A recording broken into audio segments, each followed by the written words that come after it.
नमस्कार, मैं हूं अमोल और आप सभी दर्शकों का मैं तहे दिल से बहुत बहुत स्वागत करता हूं। RMW प्रेजेंट्स जस्ट टॉक इस सीरीज अंतर्गत पारावरचा गप्पा इस कार्यक्रम में और अतिशय ज्वलंत विषय पर आज हम चर्चा कर रहे हैं और आज का विषय विष मुक्त खेती।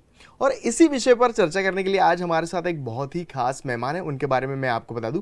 आज हमारे साथ है राष्ट्रीय कामधेनु आयोग समिति के जो है वो सदस्य हैं, साथ ही भारतीय जीव जंतु कल्याण बोर्ड के भी वो सदस्य हैं, साथ ही राष्ट्रीय पंचगव्य अनुसंधान समिति के भी वो सदस्य, साथ ही हमारे विश्व हिंदू परिषद द्वारा संचालित गो विज्ञान अनुसंधान केंद्र दौलापार के वो समन्वयक भी हैं। हमारे साथ सुनील जी हैं। सुनील जी, बहुत बहुत स्वागत है हमारे इस कार्यक्रम में आपका। नमस्कार, आपने बुलाया उसके लिए बहुत बहुत धन्यवाद। तो सुनील जी, मेरा पहला प्रश्न आपसे यही है कि हम कहते हैं कि भारत जो है ये कृषि प्रधान देश है, लेकिन रुझान जो है अब थोड़ा सा कम हो गया है लोगों का, तो इस बारे में आप क्या कहेंगे? क्या यही एक विषय रहा है या फिर यही एक मुद्दा रहा है, विष मुक्त खेती, या फिर खेती की तरफ लोगों का रुझान कम हो गया है? देखिए, बहुत सारे कारण, उसमें बहुत स्पष्ट कारण ऐसा है कि स्वतंत्रता के बाद हमने पश्चिम प्रेरित रासायनिक खेती, मशीनीकरण की खेती को अपना लिया। और वो खेती जानलेवा साबित हो गई, क्योंकि अभी पिछले 16-17 वर्ष का सरकार क्योंकि सर्वेक्षण करती है, और जिस समय मैं अभी इस कामधेनु आयोग में, उसके पहले हम लोग राष्ट्रीय गोवंश आयोग था, 2001-2 की बात है। तो तब भी देश का जब हमने पूरा प्रवास किया, हम लगभग 15 सदस्य थे, तो ध्यान में आया कि लगभग इन 16, 17, 18 वर्षों में 1 करोड़ से ज़्यादा किसान खेती छोड़ चुके हैं। और 3.5 लाख से ज़्यादा की आत्महत्याएं हो गई हैं। बराबर। और भारत के आधे जिले जल संकट से जूझ रहे हैं, पानी का संकट बहुत बढ़ रहा है, और बीमारियों की कोई हिसाब ही नहीं है, जो घर घर में, जैसे बोलते हैं, कर्क रोग, कैंसर से लेकर मधुमेह से लेकर, यानी पंजाब की स्थिति तो ऐसी है कि वहाँ पर एक गाड़ी को कैंसर ट्रेन नाम आ गया है। भटिंडा से बीकानेर चलती, कैंसर रोगी भरे होते हैं। तो इन सब के पीछे रासायनिक खेती कारण है।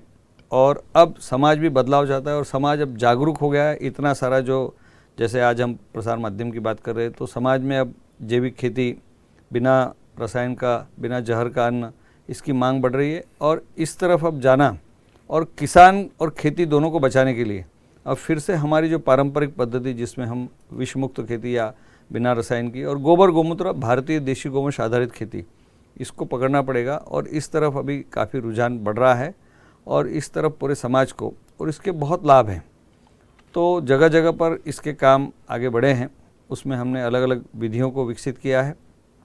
गो विज्ञान अनुसंधान केंद्र उसकी तरफ विस्तार से काम कर रहा है, और इनका समाज में जागरण, ये समाज में इसके बारे में प्रशिक्षित करना, किसानों को इस तरफ ले जाना, ये समय की बहुत बड़ी मांग है। सुनील जी, मैं जो प्रश्न अगला पूछना चाहूँगा वह ऐसा है कि विष मुक्त खेती अगर किसान को करनी है तो वो प्रोसेस कैसी होगी, किस प्रक्रिया से जो है उसे गुजरना होगा?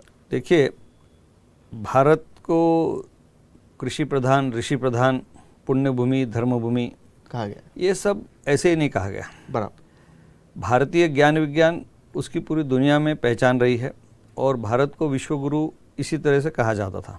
हमारे यहाँ कृषि की बात करेंगे तो कृषि पाराशर, वृक्ष आयुर्वेद, बहुत ज़बरदस्त जो मार्गदर्शन के ग्रंथ, उपवन विनोद से लेकर कृषि शासनम से लेकर, और सौभाग्य से हमारे कुछ मनीषियों ने, अभी हमारे बीच में नहीं रहे, हमारे YL नेने जी, इन्होंने एक एशियन एग्री हिस्ट्री फाउंडेशन से सारे ग्रंथों के बहुत सारा का प्रकाशन हिंदी, मराठी, अंग्रेजी, इन सब में किया, और ये मार्गदर्शन ग्रंथ है। तो विधियाँ बड़ी सरल और स्पष्ट रही।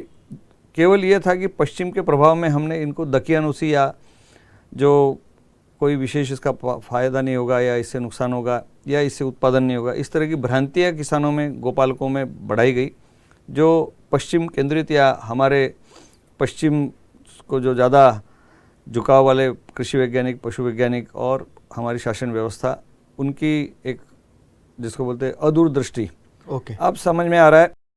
गोबर से केंचुआ खाद, गोमूत्र, गोबर, गुड़ से अमृत पानी, एक विशेष प्रकार की अमृत मिट्टी, जिसमें धान्य जो हमारे हैं, तुअर होगा या मक्का होगा, अलसी होगी, जब तरह तरह की, जिसको जवस भी बोलते हैं मराठी में, ऐसे 7-8 धान्य के बीज, उसकी थोड़े से पौधे रोप उगाकर, और उस मिट्टी में थोड़ा बायोमास, यानी थोड़ा हमारा हरा कचरा, सूखा कचरा, तो अमृत मिट्टी, और अमृत पानी, गोबर गोमूत्र गुड़ से, या हमारे मोहन शंकर जी देशपांडे महाराष्ट्र के, जिन्होंने बड़ा अच्छा काम किया कि गोबर गोमूत्र के साथ घी और शहद से भी अमृत पानी, जिसका हम अभी हज़ारों गांव में ये सब विधियां पहुंच गई हैं और इतना बदलाव आ रहा है कि किसान अब आश्वस्त हो गया है।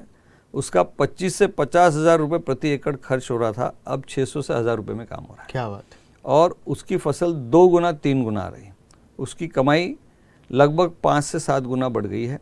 ये वस्तु स्थिति है और हमको एकदम जिसको बोलते हैं पूरी क्रांति के साथ कि इसी गोवंश आधारित खेती की तरफ समाज को लाना पड़ेगा और इसकी विधियों के लिए उनको प्रशिक्षित करना पड़ेगा। मैं अगला सवाल ये आपसे पूछना चाहूँगा, कोई किसान अगर प्राकृतिक खेती करना चाहता है तो क्या आर्थिक रूप से उसके लिए वो पॉसिबल है क्या, और अगर वो करता है तो वही आखिरी में मैं पूछना चाहूँगा क्या उसे लाभ होगा कि नहीं होगा, क्योंकि हम देखते हैं कि अगर हम दूसरी चीज़ें लेते हैं वो थोड़ी उनके लिए सस्ती पड़ती है, शायद इसी वजह से कहीं ना कहीं वो प्राकृतिक चीज़ें करने से बचता हो।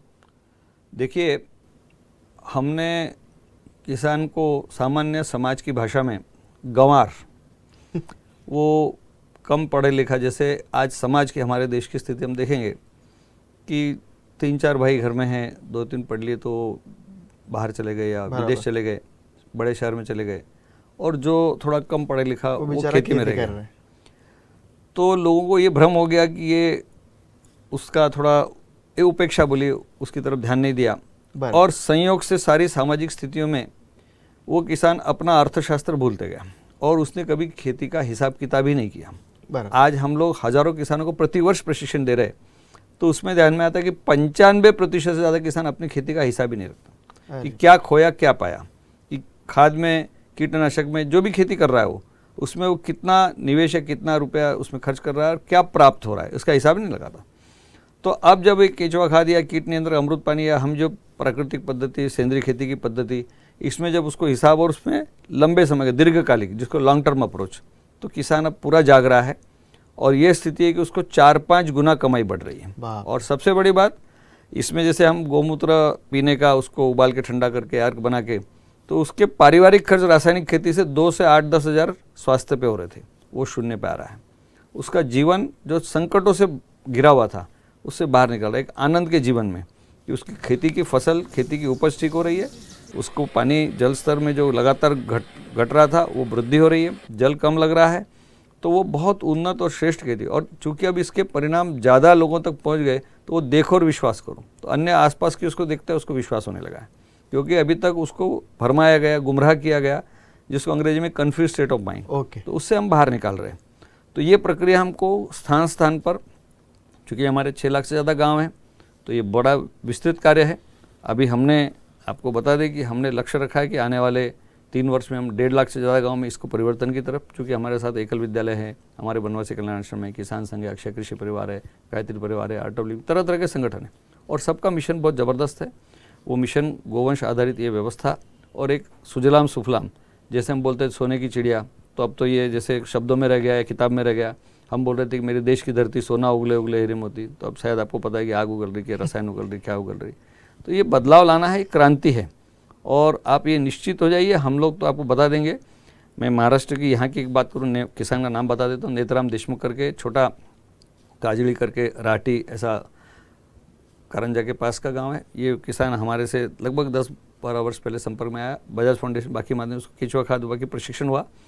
इसकी कमाई 800 तक होती थी महीने की, यानी ये 1.6 एकड़ वाला है, 1.25-2 एकड़ से कम। आज वो किसान उसी एकड़ में 1,70,000 से ज़्यादा की फसल ले रहा है और 5-7 हज़ार रुपये कमाई, यानी वो जो शराबी रहा, बिगड़ा हुआ रहा, वो आज पूरा उन्नत सही खेती। और विशेष बात कि गोमूत्र पान करने से हज़ारों गांव में हज़ारों से ज़्यादा किसान शराब छोड़ चुके हैं, उनकी शराब की लत छूटती है, क्योंकि आज दुर्भाग्य से शासन बहुत सारी व्यवस्था ने किसान को शराबी मांसाहारी बना के खेती से दूर कर दिया। हम फिर से उसको खेती में पुनर्स्थापित कर रहे हैं। क्या बात है। तो मुझे ऐसा लगता है कि आज सुनील जी के साथ जो हमारी चर्चा हुई, अतिशय ज्वलंत विषय था, विषय मुक्त खेती। बहुत ही अच्छी चर्चा हुई और मेरे ख्याल से जो भी हमारे किसान भाई हैं उनके सभी सवालों के जवाब जो है वो उन्हें मिले होंगे। तो सुनील जी, आपका हमारे स्टूडियो में आने के लिए और हमसे ढेर सारी बातें करने के लिए आपका तहे दिल से बहुत बहुत धन्यवाद।